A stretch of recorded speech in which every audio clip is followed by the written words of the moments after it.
आकाशवाणी संबलपुर आंचलिक खबर पढ़ुछन अतीश कुमार शतपथी। जुहार पहला मुख्य खबर। शिक्षा क्षेत्र जड़ता के दूर करी राज्य के विश्व स्तरीय करा कहले मुख्यमंत्री।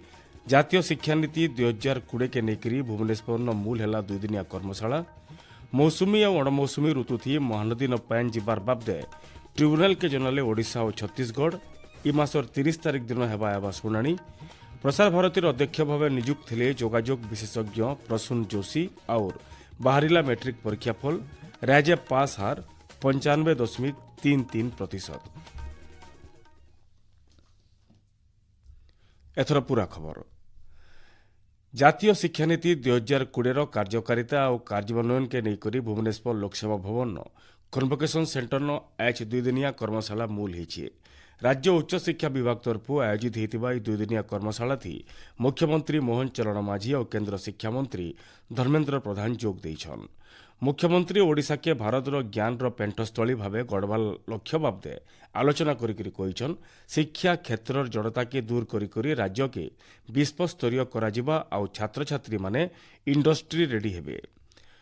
शिक्षा केवल पुस्तकगत ज्ञान नुहे बर यह मानव सभ्यतार ये प्रगतिर मूलदुआ अटे। एक सशक्त और समृद्ध समाज गठन करने शिक्षा ही श्रेष्ठ आयुध। नूतन जातीय शिक्षा नीति 2020 भारत को विश्वर एक ज्ञान महाशक्ति नॉलेज सुपर पावर भाव गढ़ी तोड़ा ओडिशा आज शिक्षा क्षेत्र में एक वैप्लविक ये परिवर्तन साक्षी हो पारी। यही कर्मशाला एक मौलिक प्लाटफर्म जो देशर वरिष्ठ शिक्षाविद और नीति निर्धारक मैंने एकाठी होई आम पिलामानकर भविष्यत को सुरक्षित उज्जवल करने निश्चित भाव आगामी दिन में एक श्रेष्ठ रोडमैप प्रस्तुत करेंगे। चलती आर्थिक बछरे शिक्षा लगी 41,273 कोटी टंका व्यवहार होता बेले गोदावरी मिश्र आदर्श विद्यालय योजना थी 6,794 ग्राम पंचायत आधुनिक विद्यालय स्थापना करा। उच्च शिक्षा थी एससीबीसी वर्ग लगी 11.25% संरक्षण और एसटी छात्र छात्री मान लगी आर्थिक साहाय्य व्यवस्था भी करा। मातृभाषा थी शिक्षा के तहकाबार लगी इग्नो सहित गोटे चुक्ति भी स्वाक्षरित होइछे बोली मुख्यमंत्री कहिछन। इ अवसर मुख्यमंत्री शक्तिश्री मोबाइल आप और मुख्यमंत्री इंटर्नशिप निर्देशिका बही उन्मोचन करिछन। कार्यक्रम थी केन्द्र शिक्षा मंत्री धर्मेन्द्र प्रधान जोग देकरी ज्ञानभूमि हिसाब से ओडिशा पूर्णा समियानो सारा पृथ्वी के बाट देखौजे बोली कहिछन। संस्कृति और शिक्षार तालमेल थी ओडिशार खास परिचय रही और 2036 मसीहा तक मोट पंजीकरण अनुपात जीआर जातीय हार के पार करवा लक्ष्य रखाଯାଇଛି बोली मंत्री श्री प्रधान कहिछन। उच्च शिक्षा मंत्री सूर्यवंशी सूरज कहिछन राज्यर उपांत और दुरिया इलाकार ब्लॉक मानके उच्च शिक्षा व्यवस्था नाई थिबार 18टा ब्लॉक न सरकारी महाविद्यालय खोला जाइछे। से कहिछन वामपंथी प्रभावित इलाका न ग्रामोदय योजना जरिए शिक्षार विस्तार करा जाइछे। पीएम उषा माध्यम रे आमे पाखापाखि 676 कोटी 70 लाख टंका अनुदान आमे प्राप्त करिपारिछंती जहा विगत दिन मानकरे एते अनुदान आमे पाई पारि नथिले। तेणु उच्च शिक्षा अनुष्ठान गुड़िकर विकास कथा कहतु कि जो उपांत दूरांत अंचल गुड़िक रही जो ब्लॉक गुड़िकर बिल्कुल उच्च शिक्षा अनुष्ठान ही नथिला से भली 18टी ब्लॉक को चिन्हट करा जाय 18टी सरकारी महाविद्यालय मध्य खोला जाइछि। महानदी जल विवाद ट्रिब्यूनाल एच महानदी जल विवाद मामलार शुणाणी होइछे। ट्रिब्यूनाल आघर निर्देश अनुसार ओडिशा और छत्तीसगढ़ तरफ मौसुमी और अणमौसुमी ऋतु न पैन छड़ा जावा नेकरी जनईछन। दुई पक्ष भितर आपोष बुझामणा नेकरी वैषयिक स्तर न आलोचना करबार के ट्रिब्यूनाल सूचना दियाଯାଇଛି। ओडिशा तरफ एडवोकेट जनरल पीताम्बर आचार्य ट्रिब्यूनाल न तथ्य उपस्थापन करथिले। महानदी जल विवाद मामलार परवर्ती शुणाणी इ मासर 30 तारिख दिन समय धारिज करा जाइछे।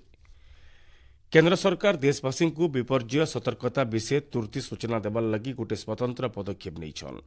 प्रजुक्ति विद्या आधार थी सेल प्रसारण व्यवस्था मूल होइछे। इ पदक्षेप अधीन थी परीक्षामूलक भाव एच मैदाने लोक मानकर मोबाइल के साइरन सतर्कता सहित सूचना दि जाइछे।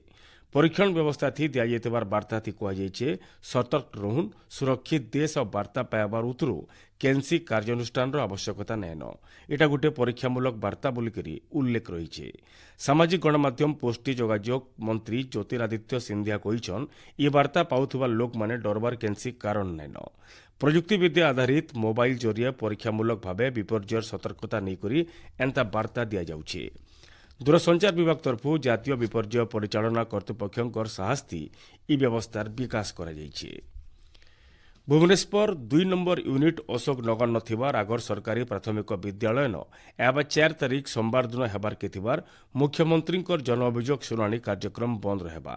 ରାଜ୍ୟ ହେଉଥିବାର ଜବର ଖରାକେ ନଜରଟି ରଖିକରି ଏହି ନିଷ୍ପତ୍ତି ନିଆଯାଇଥିବାର ସାଧାରଣ ପ୍ରଶାସନ ଆଉ ସାଧାରଣ ଅଭିଯୋଗ ବିଭାଗ ତରଫରୁ ସୂଚନା ମିଳିଛି।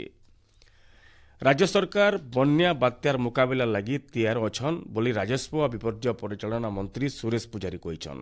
ସେ କହିଛନ୍ ଓଡ଼ିଶା ହେଉଛି ବାତ୍ୟା ବନ୍ୟା ଆଉ ଗ୍ରୀଷ୍ମ ପ୍ରବଣ ରାଜ୍ୟ। ଏ ମାସ 2 ନମ୍ବର ହପ୍ତା ଆଡ଼କେ ଲଘୁଚାପ ହେବା ବୋଲି ଗ୍ଲୋବାଲ ଫୋରକାଷ୍ଟ ସିଷ୍ଟମ ଆକଳନ କରିଥିବାଟାକେ ନେଇକରି ରାଜସ୍ୱ ମନ୍ତ୍ରୀ ଶ୍ରୀ ପୂଜାରୀ ଏପ୍ରିଲ ମାସେ ଝଡ଼ ହେବା ଆଉ ମେ ମାସେ ବାତ୍ୟା ହେବାର ସମ୍ଭାବନା ଥିସି। ହେଲେ ରାଜ୍ୟ ସରକାର ଏସବୁର ମୁକାବିଲା ଲାଗି ପୁରା ତିଆର ଅଛନ୍ ବୋଲି ମନ୍ତ୍ରୀ ଶ୍ରୀ ପୂଜାରୀ କହିଛନ୍। ହେଲେ ଭାରତୀୟ ପାଣିପାଗ ବିଭାଗ ତରଫରୁ ଲଘୁଚାପ ନେଇକରି କେନ୍ସି ସୂଚନା ନାଇଁ ମିଲି। ଆପଣମାନେ ଖବର ଶୁଣୁଛନ୍ ଆକାଶବାଣୀ ସମ୍ବଲପୁର କେନ୍ଦ୍ରନୁ। କେନ୍ଦ୍ର ସୂଚନା ଓ ପ୍ରସାରଣ ମନ୍ତ୍ରଣାଳୟ ପ୍ରସାର ଭାରତୀର ଅଧ୍ୟକ୍ଷ ଭାବେ ଯୋଗାଯୋଗ ବିଶେଷଜ୍ଞ ପ୍ରସୂନ ଯୋଶୀଙ୍କୁ ଅଧ୍ୟକ୍ଷ ଭାବେ ନିଯୁକ୍ତ କରିଛି। ତାଙ୍କର ନିଯୁକ୍ତି ବାବଦେ ସୂଚନା ପ୍ରସାରଣ ମନ୍ତ୍ରୀ ଅଶ୍ୱିନୀ ବୈଷ୍ଣବ କହିଛନ୍ ଶ୍ରୀ ଯୋଶୀ ଜଣେ ବିଶିଷ୍ଟ ସୃଜନଶୀଳ ବ୍ୟକ୍ତିତ୍ୱ। ଶ୍ରୀ ଯୋଶୀଙ୍କର କାମ ବିଜ୍ଞାପନ ସାହିତ୍ୟ ସିନେମା କ୍ଷେତ୍ରଥି ବିଶ୍ୱସ୍ତରନ ପ୍ରଶଂସିତ ହୋଇଛି। ତାଙ୍କର ନେତୃତ୍ୱଥି ପ୍ରସାର ଭାରତୀ ନୂଆ ଉର୍ଜା ଆଉ ସୃଜନଶୀଳତା ସହିତ ଆଗକେ ଯିବା। ଇନ ଜଣେଇ ଦିଆଯାଇପାରେ ଯେ ଶ୍ରୀ ଯୋଶୀ ମୁମ୍ବାଇର ସେନ୍ସର ବୋର୍ଡର ଅଧ୍ୟକ୍ଷ ଭାବେ କାମ କରିଥିଲେ। ଓଡ଼ିଶା ମାଧ୍ୟମିକ ଶିକ୍ଷା ପରିଷଦ ପରିଚାଳିତ ମେଟ୍ରିକ୍ ପରୀକ୍ଷା ଫଳ ଆଜି ବାହାରିଛି। କଟକ ବୋର୍ଡ କାର୍ଯ୍ୟାଳୟନ ବିଦ୍ୟାଳୟ ଗଣଶିକ୍ଷା ମନ୍ତ୍ରୀ ନିତ୍ୟାନନ୍ଦ ଗଣ୍ଡ ପରୀକ୍ଷା ଫଳ ପୁସ୍ତିକାକେ ଉନ୍ମୋଚନ କରିଛନ୍। ଏ ବছର ମେଟ୍ରିକ୍ ପରୀକ୍ଷା ପାସ୍ ହାର 95.33% ରହିଛି। ମୋଟ 5,19,251 জন ପରୀକ୍ଷାର୍ଥୀ ପାସ୍ କରିଛନ୍। 2,456 জন ପରୀକ୍ଷାର୍ଥୀ A1 ଗ୍ରେଡ୍ ଥି ପାସ୍ କରିଥିବାର ବେଲେ 15,681 জন ପରୀକ୍ଷାର୍ଥୀ A2 ଗ୍ରେଡ୍ ଥି ପାସ୍ କରିଛନ୍। B1 ଗ୍ରେଡ୍ ଥି 43,565 জন ପରୀକ୍ଷାର୍ଥୀ ପାସ୍ କରିଥିବାର ବେଲେ B2 ଗ୍ରେଡ୍ ଥି 86,103 জন ଛାତ୍ରଛାତ୍ରୀ ଉତ୍ତୀର୍ଣ୍ଣ ହୋଇଛନ୍। ସମ୍ବଲପୁର ଜିଲ୍ଲାନ 97.79% ପାସ୍ କରିଥିବାର ବେଲେ ବୌଦ୍ଧନ 95.58, କଳାହାଣ୍ଡିନ 97.86, ନୂଆପଡ଼ାନ 97.87, ବରଗଡ଼ନ 96.41, ଝାରସୁଗୁଡ଼ାନ 97.89, ବଲାଙ୍ଗୀରନ 96.68, ସୁବର୍ଣ୍ଣପୁରନ 96.21, ସୁନ୍ଦରଗଡ଼ନ 97.48 আর দেবগড় জিল্লান 96.26% ছাত্রছাত্রী পাস করেছেন। এটার সহিত রাজ্য মুক্ত বিদ্যালয় পরীক্ষার্থী 10,043 জন পরীক্ষা দিতে বেলে 7,405 জন পাস করেছেন। সেন্তা মধ্যমা পরীক্ষা পাস আর 87.3% রয়েছে। মুখ্যমন্ত্রী মোহন চরণ মাঝি মেট্রিক পরীক্ষা মধ্যমা রাজ্য মুক্ত বিদ্যালয় সার্টিফিকেট পরীক্ষার্থী পাস করিবার ছাত্রছাত্রী মানুষ অভিনন্দন জনাইছেন। রাজস্ব ও বিপর্যয় পরিচালনা বিভাগ তরফু সরকারি ও বেসরকারি জমির রেকর্ডিং বাবদে এছেন চালুথবার এসওপি পুস্তিকা মানকর পুনর্বিচার ও সংশোধন করবার লাগি গোটে উচ্চা দরজার কমিটি গঠন করা যাইছে। রাজস্ব ও বিপর্যয় পরিচালনা বিভাগর অতিরিক্ত মুখ্য শাসন সচিব ডক্টর অরবিন্দ পাঢ়ী সরকারি জমি আউ রয়তি জমির রেকর্ড করবার প্রণালী লাগি সংশোধিত এসওপি খসড়া তৈরি লাগি নির্দেশ জারি করেছেন।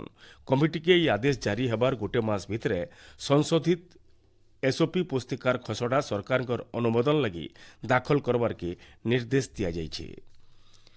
সূচনা অধিকার আইন অনুসারে আবেদনকারীଙ୍କୁ সূচনা দেবার থি অবমাননা অভিযোগ নূয়াপড়া জিল্লা খড়িয়াল বিজ্ঞাপিত অঞ্চল পরিষদর নির্বাহী অধিকারীଙ୍କୁ 5,000 টঙ্কা জরিমানা দেবার লাগি নির্দেশ দিয়া যাইছে।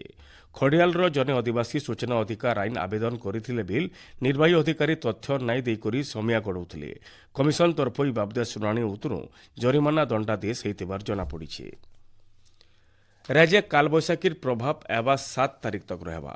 ভুবনেশ্বর আঞ্চলিক পাণিপাগ বিজ্ঞান কেন্দ্রর সূচনা অনুসারে কলাহান্ডি সুন্দরগড় সহিত 12টা জিল্লান কালবৈশাখীর প্রভাব থি ধুকাগড্ডি সাঙ্গে বর্ষার অনুমান করা যাইছে। কালবৈশাখীর প্রভাব থি রাজ্যর সবু জাগন তাপমাত্রা কমিছে।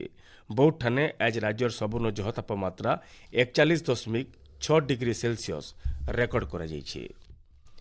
শেষে মুখ্য খবর ফেরখে জাতীয় শিক্ষানীতি 2020 কে নেইকরি ভুবনেশ্বর মূল হেলা 2 দিনিয়া কর্মশালা। মৌসুমী আর অণমৌসুমী ঋতুথি মহানদী ন প্যান যাবার বাবদে ট্রিব্যুনাল কে জনালে ওড়িশা ও ছত্তিশগড়। এ মাসর 30 তারিখ দিন হেবা শুনানি। प्रसार भारती अध्यक्ष भाव नियुक्त थे जोगाजोग विशेषज्ञ प्रसून जोशी और बाहरिला मैट्रिक परीक्षा फल। आज आंचलिक खबर शेष है। जुहार।